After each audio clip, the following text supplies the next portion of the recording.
ሰላም ሰላም ውድ ተከታዮችና ተመልካቾቼ በላይፍ ቼንጂንግ ቢዝነስ ትሬኒንግ ኤልሲፒቲ አሁን ለመግለጽ የፈለኩት ሶስት የለጠፍኳቸው ስዕሎች አሉ።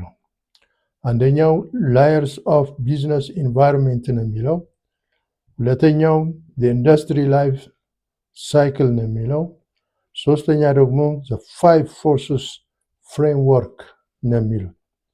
እነዚህ አንድ ስትራቴጂ ለመቅረጽ በሚፈለግበት ጊዜ ወይም ለመጻፍ በሚፈለግበት ጊዜ አስቀድሞ መደረግ ያለባቸው ነገሮች ምንድን ናቸው የሚለው የቢዝነስ ስትራቴጂ ሮድ ቴስት የሚለው በሚቀጥለው ፕሮግራሞች ስለሚገልጻቸው ከዛ ጋር የተያያዙ ስለሆነ አያይዤ ገልጻቸዋለሁ።